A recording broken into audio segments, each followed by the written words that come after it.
Jadi data yang makin banyak itu perlu dilakukan analisis gitu, untuk nanti kita bisa mengambil keputusan. Jadi kecenderungan dari datanya seperti apa, pola dari datanya seperti apa, dan nanti kita bisa mengambil keputusan dari data.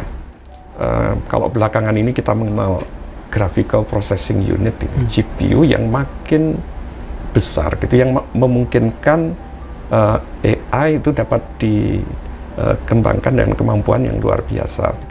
Bahkan sampai 5 tahun yang lalu belum terbayang, bahkan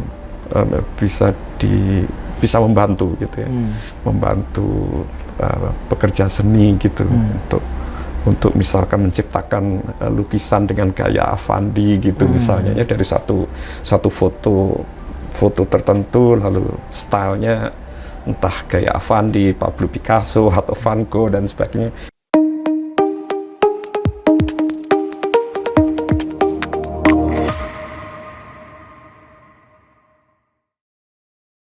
Bismillahirrahmanirrahim. Assalamualaikum warahmatullahi wabarakatuh. Waalaikumsalam warahmatullahi wabarakatuh. Segala puji bagi Allah Tuhan semesta alam. Alhamdulillahirabbil alamin. Rabbi sholli sadri wa yassir amri wa hlul 'uqdatam min alamin yasani faqahu qali. Allahumma shalli ala Muhammad wa ala ali sayyidina Muhammad. Ya, selamat sore ya, kalau di sini sore teman-teman. Teman-teman dan pemirsa Salman TV dimanapun Anda berada. Senang sekali kita bisa berjumpa lagi ya, dan kembali kita berdiskusi terkait berbagai macam topik-topik yang tentunya menarik di luar sana untuk didiskusikan bersama teman-teman sekalian. Dan sesi ini merupakan sesi bincang pakar, yang dimana kita sengaja mendatangkan expert dan juga ahli di bidangnya untuk kita diskusikan bersama-sama topik yang sedang cukup diminati dan juga cukup menarik di luar sana untuk dibahas gitu. Dan seperti yang teman-teman tahu, beberapa waktu lalu, kurang lebih di bulan Juni ya, atau mungkin sebenarnya sudah lama ya, cuma baru trending di bulan Juni-Juli gitu ya, mulai beredar beberapa bisnis, beberapa organisasi mulai menggunakan ChatGPT dalam kehidupannya sehari-hari. Dan dari ChatGPT itu akhirnya mulai muncul isu-isu penggunaan artificial intelligence atau kecerdasan buatan di kalangan berbagai macam bidang ataupun sektor industri yang ada di Indonesia, mulai dari akademisi, pebisnis gitu ya, industri logistik, dan juga industri-industri yang lain yang ada di Indonesia. Pun sebenarnya ketika kita melihat penerapan artificial intelligence atau kecerdasan buatan sudah banyak dilakukan dan sudah banyak diimplementasikan ya di beberapa lini, khususnya di luar negeri, di Cina, Amerika ataupun di UK, yang mungkin penggunaannya lebih masif daripada di Indonesia. Nah, di sini kita akan menggali lebih dalam apa itu artificial intelligence, apa itu kecerdasan buatan, dan penerapan sehari-hari yang mungkin bisa kita temui dan kita sebagai orang yang mungkin awam ya bisa menggunakan dan mengimplementasikannya dalam ranah pendidikan, dalam juga ranah keberlanjutan jenjang karir kita ke depannya gitu. Nah, kita sekarang di sini sudah ditemani oleh Pak Bambang. Sore Pak Bambang. Selamat sore. Iya. Assalamualaikum. Gimana Pak Bambang? Alhamdulillah. Oh iya, sehat ya Pak Bambang ya? Alhamdulillah.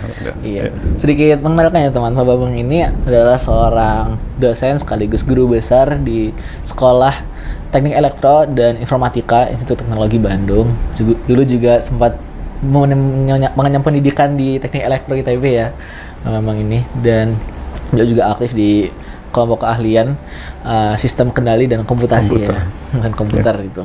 Jadi kita sudah bertemu dengan salah satu expert yang cukup menarik untuk kita kulik beberapa isu-isu tadi yang ingin kita coba dalami lebih jauh gitu. Dan harapannya memang apa yang kita coba diskusikan hari ini memang bisa kita implementasikan dan juga bisa kita jadikan batu loncatan untuk beberapa target-target kita ke depannya, seperti tadi pendidikan ya, jenjang karir, dan berbagai macam sektor-sektor lainnya. Nah, mungkin sebelum kita menelaah lebih dalam ya penerapannya seperti apa, mungkin kita dengarkan dulu penjelasan dari Pak Bambang. Pak Bambang, artificial intelligence yang biasa kita dengar di televisi atau di YouTube atau di Instagram sosial media itu sebenarnya apa sih Pak? Iya, jadi artificial intelligence biasa diterjemahkan sebagai kecerdasan buatan atau kecerdasan artificial. Jadi pada dasarnya kita meniru gitu ya, meniru kecerdasan yang dimiliki oleh makhluk hidup secara umum dan manusia secara khusus untuk dimodelkan komputasinya di komputer. Jadi dengan harapan agar komputer itu dapat menjadi makin cerdas, gitu, sedapat mungkin mendekati kemampuan kecerdasan yang dimiliki oleh makhluk hidup. Saat ini komputer sudah bisa digunakan untuk melakukan perhitungan, untuk melakukan searching, tapi orang ingin lebih lanjut, apakah komputer dapat digunakan untuk mengenali pola dari data. Apakah komputer dapat digunakan untuk mengenali wajah misalnya dari manusia begitu. Kalau dia dilengkapi oleh kamera gitu ya, komputer sekarang hampir seluruhnya dilengkapi oleh kamera. Lalu apakah dapat mengenali wajah seseorang sebagaimana kita bisa mengenali wajah dari kolega kita atau dari teman kita, atau apakah komputer dapat dipakai untuk mengenali suara manusia begitu, apakah bisa mengerti ucapan dari manusia ataupun dari teks yang dimasukkan ke komputer. Jadi pada dasarnya artificial intelligence pada dasarnya merupakan satu bidang dari ilmu komputer gitu, yang mempelajari cara bagaimana komputer itu dapat menjadi lebih cerdas, mendekati kecerdasan yang dimiliki oleh makhluk hidup dan manusia. Definisi lain mengatakan artificial intelligence adalah satu bidang yang memiliki kemampuan untuk mempersepsi lingkungannya, gitu, lingkungan apapun begitu, dan mengambil keputusan dari apa yang dipersepsi dari lingkungannya secara cerdas. Gitu. Jadi kurang lebih sederhananya seperti itu. Tentu saja ada beberapa definisi yang lain ya, tapi untuk para hadirin sekalian, saya kira pengertian yang saya sampaikan tadi barangkali mencukupi begitu. Ya, menarik ya teman-teman, terkait kecerdasan buatan ini merupakan salah satu bagian dari ilmu komputer ya. Berarti tidak jauh dari pemrograman dan juga bahasa-bahasa pemrograman yang memang ada di dalamnya ya, sebagai bentuk penyusunnya ya. Yang mana ini akhirnya tadi seperti disampaikan oleh Pak Bambang, diciptakan untuk membuat satu inovasi bagaimana komputer ini akhirnya bisa berpikir ataupun menciptakan suatu kreasi yang mampu menyamai cara berpikir manusia ya, Pak? Iya, barangkali saya tambahkan. Jadi ada beberapa aspek dari kecerdasan makhluk hidup ya, hewan maupun terutama manusia begitu, yang belum dapat direalisasikan oleh komputer gitu. Jadi tadi kemampuan untuk mengenali pola begitu ya, pola dari data ya, pola dari data yang data visual, data suara, data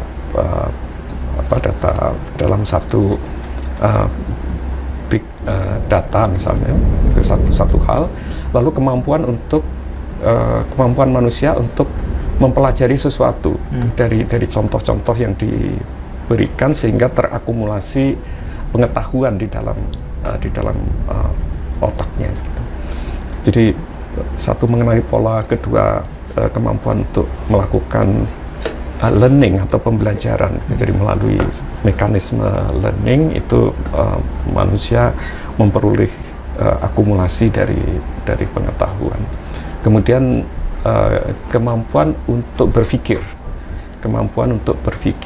atau yang cukup dekat dengan kemampuan untuk berpikir itu adalah kemampuan untuk menalar, gitu. Kemampuan untuk menalar itu juga sesuatu yang dianugerahkan oleh Allah Subhanahu wa Ta'ala kepada manusia, dan itu belum dapat diimplementasikan di dalam komputer. Nah, bidang AI itu mempelajari hal-hal yang aspek-aspek dari kecerdasan makhluk hidup atau kecerdasan manusia sehingga membuat komputer menjadi semakin cerdas dan memiliki kemampuan yang mendekati kemampuan kecerdasan makhluk hidup atau manusia. Barangkali begitu. Menarik ya Bang ya. Jadi kita dengar bersama teman-teman ya terkait artificial atau kecerdasan buatan ini ternyata memang memiliki beberapa limitasi ya yang ternyata belum bisa dicapai sebagaimana cara berpikir hewan atau berpikir manusia pada saat ini gitu ya.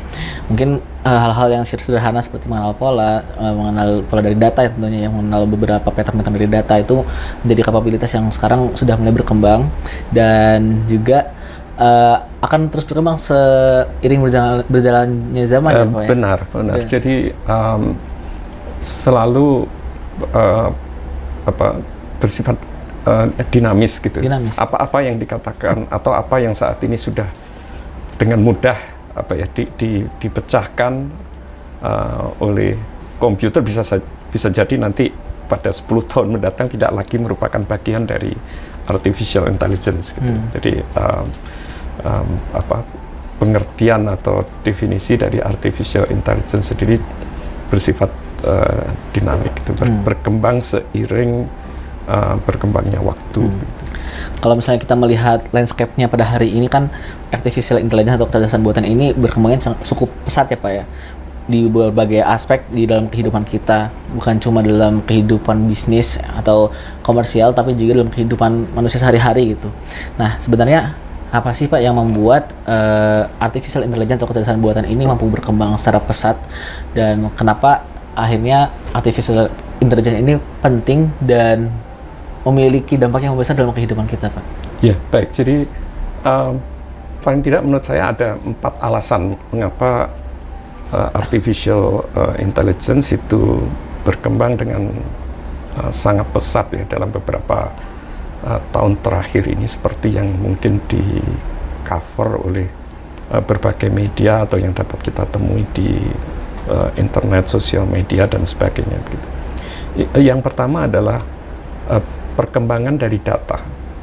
Jadi data yang ada di internet, yang ada di cloud, yang ada di institusi, yang diperoleh dari Internet of Things misalnya gitu ya, katakanlah Internet of Things yang dipakai untuk mengukur katakanlah misalnya suhu, kelembapan dan sebagainya yang dihubungkan ke internet, yang makin lama datanya makin banyak. Jadi data yang makin banyak itu perlu dilakukan analisis gitu, untuk nanti kita bisa mengambil keputusan. Jadi kecenderungan dari datanya seperti apa, pola dari datanya seperti apa, dan nanti kita bisa mengambil keputusan dari data.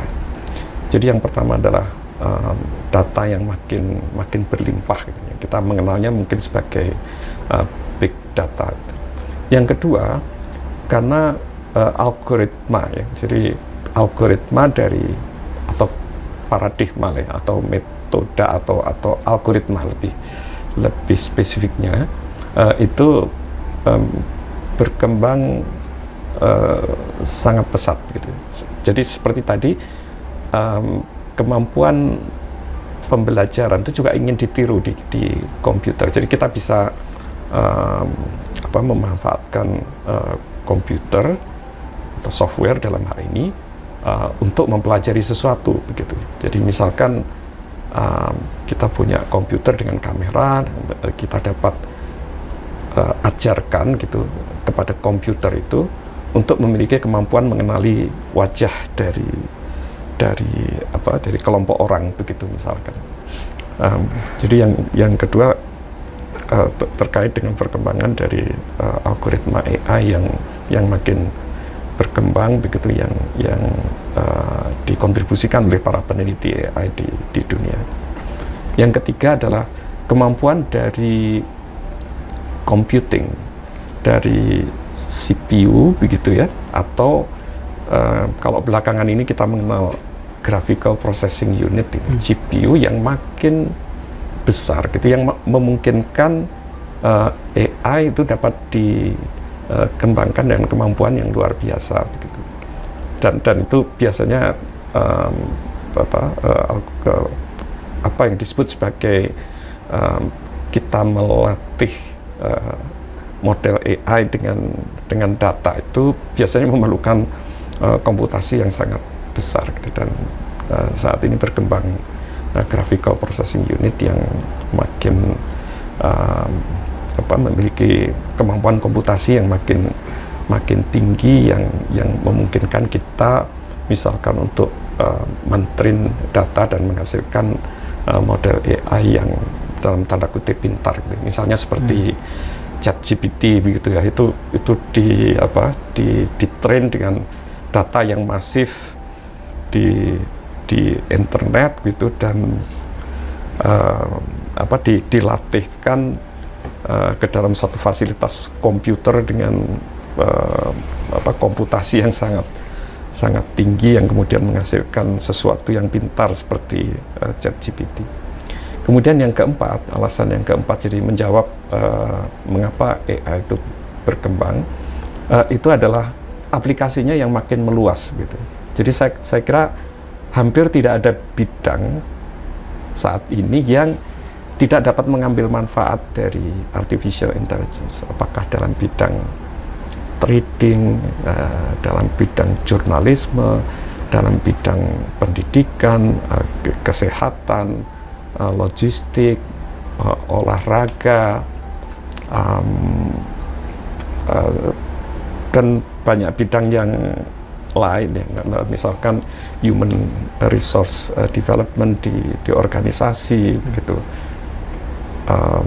pertanian, pertambangan, konstruksi, kemudian finance di banking dan sebagainya, merasuk ke semua bidang, dan itu menjadi pada gilirannya memicu perkembangan dari artificial intelligence gitu.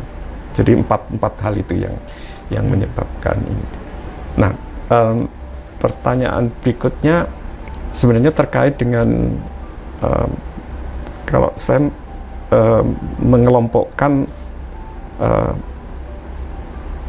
bidang yang menjadi kajian utama dari artificial intelligence mungkin bisa dikelompokkan. Satu adalah kemampuan bahasa alami gitu ya. Memahami teks seperti ChatGPT adalah salah satu bentuk di mana AI diterapkan untuk memiliki kemampuan mengolah bahasa alami, bahasa manusia lah gitu ya. Apakah melalui ucapan atau melalui teks gitu, dan ChatGPT dapat menjawab dengan kalimat yang tata bahasanya benar gitu ya, dan ramah begitu terhadap manusia itu ya. Itu sesuatu yang mungkin beberapa tahun yang lalu sulit gitu komputer untuk menghasilkan jawaban yang dalam tanda kutip ramah terhadap manusia gitu, dan menyerupai apa yang diucapkan atau apa yang dituliskan oleh manusia di komputer, padahal itu mesin gitu yang melakukannya. Jadi yang pertama adalah pengolahan bahasa alami, yang kedua adalah computer vision. Jadi computer vision sebetulnya dapat kita analogikan seperti manusia dengan indera matanya, begitu kita dapat mengenali objek, itu adalah kursi, itu adalah komputer, kita bisa mengenali wajah dari rekan-rekan kita misalnya begitu ya. Itu ini satu aplikasi yang lain. Kemudian yang berikutnya dalam bidang robotics gitu, diterapkan di drone, di robot mobile begitu. Banyak aplikasi dari AI diterapkan di robotics. Lalu yang berikutnya adalah yang terkait dengan deteksi anomali gitu ya. Deteksi anomali dari satu data begitu ya. Kita bisa menggunakan AI untuk mendeteksi anomali. Lalu yang berikutnya adalah mengenali pola atau kecenderungan dari dari data yang besar gitu, yang tanpa menggunakan AI kita tidak mampu untuk melakukan pemahaman terhadap pola dari data yang besar tadi itu. Jadi kurang lebih empat bidang utama ini, dan itu diterapkan di semua domain tadi ya, domain perdagangan, keuangan, olahraga, pertanian, pertambangan, konstruksi, bahkan akhir-akhir ini juga yang menarik adalah seni gitu ya. Di bidang seni dan desain gitu. Bahkan arsitektur juga begitu ya. Betul. Sesuatu yang melibatkan kreativitas ya. Betul, sesuatu yang mungkin bahkan sampai 5 tahun yang lalu belum terbayang, bahkan bisa membantu gitu ya, membantu pekerja seni gitu untuk misalkan menciptakan lukisan dengan gaya Avandi gitu misalnya ya, dari satu foto tertentu, lalu stylenya entah gaya Avandi, Pablo Picasso atau Van Gogh dan sebagainya, bisa menciptakan lukisan yang gaya lukisannya itu seperti gaya ini pelukis yang terkenal ya. Dan itu sudah dicoba ya sudah bisa dikembangkan gitu. Jadi kalau misalnya kita melihat kemampuan kecerdasan buatan pada saat ini, ternyata memiliki beberapa kemampuan yang cukup menarik dan ternyata hampir mirip, bahkan hampir menyamai ya, kecerdasan ataupun kemampuan manusia. Dan sebelum kita bahas terkait manusianya, saya agak penasaran sedikit nih Pak, terkait bagaimana perkembangan kemampuan AI di masa depan nanti gitu. Jadi kan kita tadi membahas existing competencies atau capability dari AI kan seperti itu di masa kini gitu. Bagaimana perkembangannya di masa yang akan datang itu secara proyeksi dari Bapak sendiri? Ya baik, jadi mungkin ada beberapa mungkin semacam arah atau orientasi barangkali begitu. Yang pertama tentu saja AI itu akan dikembangkan dengan harapan memiliki kemampuan yang mendekati aspek dari kecerdasan manusia. Gitu.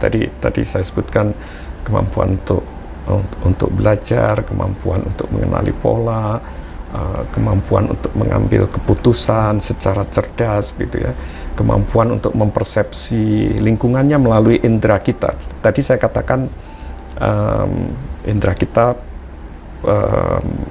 salah satunya adalah mata, gitu. Tapi kita kan punya hidung juga, punya indera sentuhan,